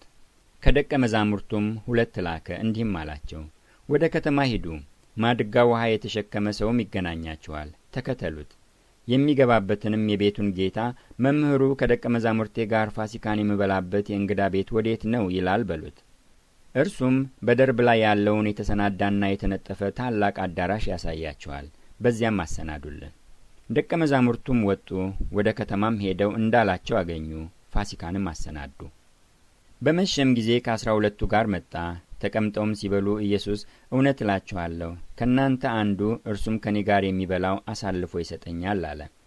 እነርሱም ያዝኑ፣ እያንዳንዳቸውም እኔ ሆንን ይሉት ጀመር። እርሱም መልሶ ከ12ቱ አንዱ ከእኔ ጋር ወደ ወጭቱ እጁን የሚያጠልቀው ነው። የሰው ልጅስ ስለ እርሱ እንደ ተጻፈ ይሄዳል። ነገር ግን የሰው ልጅ አልፎ ለሚሰጥበት ለዚያ ሰው ወዮለት፣ ያ ሰው ባልተወለደ ይሻለው ነበር አላቸው። ሲበሉም ኢየሱስ እንጀራን አንስቶ ባረከ፣ ቆርሶም ሰጣቸውና እንካችሁ ይህ ሥጋዬ ነው አለ። ጽዋውንም አንስቶ አመስግኖም ሰጣቸው። ሁሉም ከእርሱ ጠጡ። እርሱም ይህ ስለ ብዙዎች የሚፈስ የአዲስ ኪዳን ደሜ ነው። እውነት እላችኋለሁ በእግዚአብሔር መንግሥት ከወይኑ ፍሬ አዲሱን እስከምጠጣበት እስከዚያ ቀን ድረስ ደግሞ አልጠጣውም አላቸው።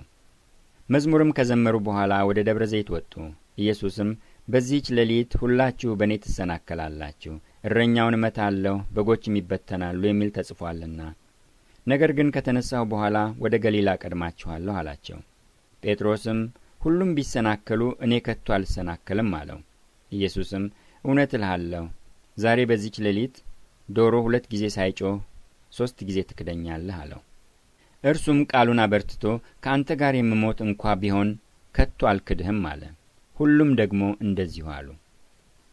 ጌቴሴማኒ ወደምትባልም ስፍራ መጡ። ደቀ መዛሙርቱንም ስጸልይ ሳለሁ በዚህ ተቀመጡ አላቸው። ጴጥሮስንና ያዕቆብን ዮሐንስንም ከእርሱ ጋር ወሰደ።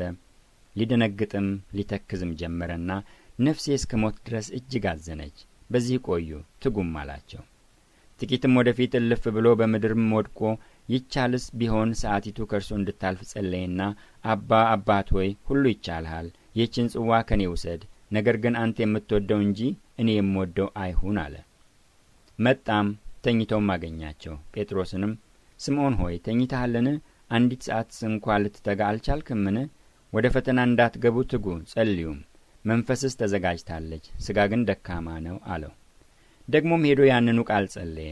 ደግሞም መጥቶ ዓይኖቻቸው በእንቅልፍ ከብደው ነበርና ተኝተው አገኛቸው። የሚመልሱለትንም አላወቁም። 3ኛም መጥቶ እንግዲህስ ተኙ፣ እረፉም፣ ይበቃል፣ ሰዓቲቱ ደረሰች። እነሆ የሰው ልጅ በኃጢአተኞች እጅ አልፎ ይሰጣል። ተነሱ እንሂድ፣ እነሆ አሳልፎ የሚሰጠኝ ቀርቧል አላቸው። ወዲያውም ገና ሲናገር ከ12ቱ አንዱ ይሁዳ መጣ። ከእርሱም ጋር ብዙ ሰዎች ሰይፍና ጎመድ ይዘው ከካህናት አለቆችና ከጻፎች ከሽማግሌዎችም ዘንድ መጡ። አሳልፎ የሚሰጠውም የምስመው እርሱ ነው፣ ያዙት፣ ተጠንቅቃችሁም ውሰዱት ብሎ ምልክት ሰጥቷቸው ነበር። መጥቶም ወዲያው ወደ እርሱ ቀረበና መምህር ሆይ ብሎ ሳመው። እነርሱም እጃቸውን በእርሱ ላይ ጭነው ያዙት። በአጠገብ ከቆሙት ግን አንዱ ሰይፉን መዞ የሊቀ ካህናቱን ባሪያ መታ፣ ጆሮውንም ቆረጠ። ኢየሱስም መልሶ ወንበዴ እንደምትይዙ ሰይፍና ጎመድ ይዛችሁ ልትይዙኝ መጣችሁን? በመቅደስ ዕለት ዕለት እያስተማርኩ ከእናንተ ጋር ስኖር አልያዛችሁኝም። ነገር ግን መጻሕፍት ይፈጸሙ ዘንድ ይህ ሆነ አላቸው። ሁሉም ትተውት ሸሹ። እርቃኑን በነጠላ የሸፈነ አንድ ጎበዝ ይከተለው ነበር። ጎበዛዝቱም ያዙት። እርሱ ግን ነጠላውን ትቶ ራቁቱን ሸሸ። ኢየሱስንም ወደ ሊቀ ካህናቱ ወሰዱት። የካህናት አለቆችም ሁሉ፣ ሽማግሌዎችም ጻፎችም ተሰበሰቡ። ጴጥሮስም እስከ ሊቀ ካህናቱ ግቢ ውስጥ በሩቁ ተከተለው። ከሎሌዎችም ጋር ተቀምጦ እሳት ይሞቅ ነበር። የካህናት አለቆችም ሸንጎውም ሁሉ እንዲገድሉት በኢየሱስ ላይ ምስክር ይፈልጉ ነበር፣ አላገኙምም። ብዙዎች በሐሰት ይመሰክሩበት ነበርና ምስክርነታቸው ግን አልተሰማማም። ሰዎችም ተነስተው እኔ ይህን በእጅ የተሠራውን ቤተ መቅደስ አፈርሰዋለሁ፣ በ3 ቀንም ሌላውን በእጅ ያልተሠራውን እሠራለሁ ሲል ሰማነው ብለው በሐሰት መሰከሩበት። ምስክርነታቸውም እንዲሁ እንኳ አልተሰማማም። ሊቀ ካህናቱም በመካከላቸው ተነስቶ አንዳች አትመልስምን? እነዚህስ በአንተ ላይ የሚመሰክሩብህ ምንድን ነው ብሎ ኢየሱስን ጠየቀው። እርሱ ግን ዝም አለ፣ አንዳችም አልመለሰም። ደግሞ ሊቀ ካህናቱ ጠየቀውና የብሩክ ልጅ ክርስቶስ አንተ ነህን? አለው። ኢየሱስም እኔ ነኝ፣ የሰው ልጅም በኃይል ቀኝ ሲቀመጥ በሰማይም ደመና ሲመጣ ታያላችሁ አለ። ሊቀ ካህናቱም ልብሱን ቀደደና ከእንግዲህ ወዲህ ምስክሮችን ምን ያስፈልገናል? ስድቡን ሰማችሁ፣ ምን ይመስላችኋል? አለ። እነርሱም ሁሉ ሞት ይገባዋል ብለው ፈረዱበት። አንዳንዶችም ይተፉበት፣ ፊቱንም ሸፍነው ይጎስሙትና ትንቢት ተናገር ይሉት ጀመር። ሎሌዎችም በጥፊ እየመቱ ወሰዱት። ጴጥሮስም በግቢ ውስጥ ወደ ታች ሳለ ከሊቀ ካህናቱ ገረዶች አንዲቱ መጣች። ጴጥሮስም እሳት ሲሞቅ አይታ ተመለከተችውና አንተ ደግሞ ከናዝሬቱ ከኢየሱስ ጋር ነበርክ አለችው። እርሱ ግን የምትይውን አላውቅም አላስተውልምም ብሎ ካደ። ወደ ውጭም ወደ ደጅ ወጣ፣ ዶሮም ጮኸ። ገረዲቱም አይታው በዚያ ለቆሙት ይህም ከእርሱ ወገን ነው ስትል ሁለተኛ ትነግራቸው ጀመር። እርሱም ደግሞ ካደ። ጥቂት ቆይተውም በዚያ የቆሙት ዳግመኛ ጴጥሮስን የገሊላ ሰው ነህና ከእነርሱ ወገን በእውነት ነህ አሉት። እርሱ ግን ይህን የምትሉትን ሰው አላውቀውም ብሎ ይረገምና ይምል ጀመር። ወዲያውም ዶሮ ሁለተኛ ጮኸ። ጴጥሮስም ኢየሱስ ዶሮ 2 ጊዜ ሳይጮህ 3 ጊዜ ትክደኛለህ ያለው ቃል ትዝ አለው። ነገሩንም አስቦ አለቀሰ። የማርቆስ ወንጌል ምዕራፍ 15። ወዲያውም ማለዳ የካህናት አለቆች ከሽማግሌዎችና ከጻፎች ከሸንጎም ሁሉ ጋር ከተማከሩ በኋላ ኢየሱስን አሳስረው ወሰዱትና ለጲላጦስ አሳልፈው ሰጡት። ጲላጦስም አንተ የአይሁድ ንጉሥ ነህን ብሎ ጠየቀው። እርሱም አንተ አልክ ብሎ መለሰለት። የካህናት አለቆችም ብዙ ያሳጡት ነበር፣ እርሱ ግን ምንም አልመለሰም። ጲላጦስም ደግሞ አንዳች አትመልስምን? እነሆ በስንት ነገር ያሳጡሃል ብሎ ጠየቀው። ኢየሱስም ከዚያ በኋላ ጲላጦስ እስኪደነቅ ድረስ ምንም አልመለሰም። በዚያም በዓል የለመኑትን አንድ እስረኛ ይፈታላቸው ነበር። በአመፅም ነፍስ ከገደሉት ከአመፀኞች ጋር የታሰረ በርባን የተባለ ነበረ። ሕዝቡም ወጥተው እንደ ልማዱ ያደርግላቸው ዘንድ እየጮኹ ይለምኑት ጀመር። ጲላጦስም የአይሁድን ንጉሥ እፈታላችሁ ዘንድ ትወዳላችሁን ብሎ መለሰላቸው። የካህናት አለቆች በቅናት አሳልፈው እንደ ሰጡት ያውቅ ነበርና። የካህናት አለቆች ግን በርባንን በእርሱ ፈንታ ይፈታላቸው ዘንድ ሕዝቡን አወኳቸው። ጲላጦስም ዳግመኛ መልሶ እንግዲህ የአይሁድ ንጉሥ የምትሉትን ምን ላደርገው ትወዳላችሁ አላቸው። እነርሱም ዳግመኛ ስቀለው እያሉ ጮኹ። ጲላጦስም ምን ነው ያደረገው ክፋት ምንድን ነው አላቸው። እነርሱ ግን ስቀለው እያሉ ጩኸት አበዙ። ጲላጦስም የሕዝቡን ፈቃድ ሊያደርግ ወዶ በርባንን ፈታላቸው። ኢየሱስንም ገርፎ እንዲሰቀል አሳልፎ ሰጠ። ወታደሮችም ፕራይቶሪዮን ወደሚባል ግቢ ውስጥ ወሰዱት። ጭፍራውንም ሁሉ በአንድነት ጠሩ። ቀይ ልብስም አለበሱት። የእሾህ አክሊልም ጎንጉነው ደፉበት። የአይሁድ ንጉሥ ሆይ ሰላም ለአንተ ይሁን እያሉም እጅ ነሱት ጀመር። ራሱንም በመቃ መቱት፣ ተፉበትም። ተንበርክከውም ሰገዱለት። ከተዘባበቱበትም በኋላ ቀዩን ልብስ ገፈፉት፣ ልብሱንም አለበሱት፣ ሊሰቅሉትም ወሰዱት። አንድ መንገድ አላፊም የአሌክስንድሮስና የሩፎስ አባት ስምዖን የተባለ የቀሬና ሰው ከገጠር ሲመጣ መስቀሉን ይሸከም ዘንድ አስገደዱት። ትርጓሜውም የራስ ቅል ስፍራ ወደሚሆን ጎልጎታ ወደ ተባለ ስፍራ ወሰዱት። ከርቤም የተቀላቀለበትን የወይን ጠጅ እንዲጠጣ ሰጡት። እርሱ ግን አልተቀበለም። ሰቀሉትም። ልብሱንም ማን እንዲወስድ ዕጣ ተጣጥለው ተካፈሉ። በሰቀሉትም ጊዜ 3 ሰዓት ነበረ። የክሱ ጽሕፈትም የአይሁድ ንጉሥ የሚል ተጽፎ ነበር። ከእርሱም ጋር 2 ወንበዶች አንዱን በቀኝ አንዱንም በግራው ሰቀሉ። መጽሐፍም ከአመፀኞች ጋር ተቆጠረ ያለው ተፈጸመ። የሚያልፉትም ራሳቸውን እየነቀነቁ ይሰድቡት ነበርና ዋ ቤተ መቅደስን የምታፈርስ በ3 ቀንም የምትሠራ ከመስቀል ወርደህ ራስህን አድን አሉ። እንዲሁም የካህናት አለቆች ደግሞ ከጻፎች ጋር እርስ በርሳቸው እየተዘባበቱ ሌሎችን አዳነ፣ ራሱን ሊያድን አይችልም። አይተን እናምን ዘንድ የእስራኤል ንጉሥ ክርስቶስ አሁን ከመስቀል ይውረድ አሉ። ከእርሱም ጋር የተሰቀሉት ይነቅፉት ነበር። 6 ሰዓትም በሆነ ጊዜ እስከ 9 ሰዓት በምድር ሁሉ ላይ ጨለማ ሆነ። በ9 ሰዓትም ኢየሱስ ኤሎሄ ኤሎሄ ላማ ሰበቅታኒ ብሎ በታላቅ ድምፅ ጮኸ። ትርጓሜውም አምላኬ አምላኬ ለምን ተውከኝ ማለት ነው። በዚያም ከቆሙት ሰዎች ሰምተው እነሆ ኤልያስን ይጠራል አሉ። አንዱም ሮጦ ሆምጣጤ በሰፍነግ ሞላ፣ በመቃም አድርጎ ተው ኤልያስ ሊያወርደው ይመጣ እንደሆነ እኒ እያለ አጠጣው። ኢየሱስም በታላቅ ድምፅ ጮኸ፣ ነፍሱንም ሰጠ። የቤተ መቅደስም መጋረጃ ከላይ እስከ ታች ከ2 ተቀደደ። በዚያም በአንጻሩ የቆመ የመቶ አለቃ እንደዚህ ጮኾ ነፍሱን እንደ ሰጠ ባየ ጊዜ ይህ ሰው በእውነት የእግዚአብሔር ልጅ ነበረ አለ። ሴቶችም ደግሞ በሩቅ ሆነው ይመለከቱ ነበር። ከእነርሱም በገሊላ ሳለ ይከተሉትና ያገለግሉት የነበሩ መግደላዊት ማርያም፣ የታናሹ ያዕቆብና የዮሳም እናት ማርያም፣ ሰሎሜም ነበሩ። ከእርሱም ጋር ወደ ኢየሩሳሌም የወጡ ሌሎች ብዙዎች ሴቶች ነበሩ። አሁንም በመሸ ጊዜ የሰንበት ዋዜማ የሆነ የማዘጋጀት ቀን ስለነበረ የከበረ አማካሪ የሆነ የአርማትያስ ዮሴፍ መጣ። እርሱም ደግሞ የእግዚአብሔርን መንግሥት ይጠባበቅ ነበር። ደፍሮም ወደ ጲላጦስ ገባና የኢየሱስን ሥጋ ለመነው። ጲላጦስም አሁኑን እንዴት ሞተ ብሎ ተደነቀ። የመቶ አለቃውንም ጠርቶ ከሞተ ቆይቷልን ብሎ ጠየቀው። ከመቶ አለቃውም ተረድቶ በድኑን ለዮሴፍ ሰጠው። በፍታም ገዝቶ አውርዶም በበፍታ ከፈነው። ከዓለትም በተወቀረ መቃብር አኖረው። በመቃብሩ ደጃፍም ድንጋይ አንከባለለ። መግደላዊትም ማርያም፣ የዮሳም እናት ማርያም ወዴት እንዳኖሩት ይመለከቱ ነበር። የማርቆስ ወንጌል ምዕራፍ 16። ሰንበትም ካለፈ በኋላ መግደላዊት ማርያም፣ የያዕቆብም እናት ማርያም፣ ሰሎሜም መጥተው ሊቀቡት ሽቱ ገዙ። ከሳምንቱም በፊተኛው ቀን እጅግ በማለዳ ፀሐይ ከወጣ በኋላ ወደ መቃብር መጡ። እርስ በርሳቸውም ድንጋዩን ከመቃብር ደጃፍ ማን ያንከባልልናል ይባባሉ ነበር። ድንጋዩ እጅግ ትልቅ ነበርና አሻቅበውም አይተው ድንጋዩ ተንከባሎ እንደነበር ተመለከቱ። ወደ መቃብሩም ገብተው ነጭ ልብስ የተጎናጸፈ ጎልማሳ በቀኝ በኩል ተቀምጦ አዩና ደነገጡ። እርሱ ግን አትደንግጡ፣ የተሰቀለውን የናዝሬቱን ኢየሱስን ትፈልጋላችሁ። ተነስቶአል፣ በዚህ የለም። እነሆ እርሱን ያኖሩበት ስፍራ። ነገር ግን ሄዳችሁ ለደቀ መዛሙርቱ ለጴጥሮስም ወደ ገሊላ ይቀድማችኋል፣ እንደ ነገራችሁ በዚያ ታዩታላችሁ ብላችሁ ንገሯቸው አላቸው።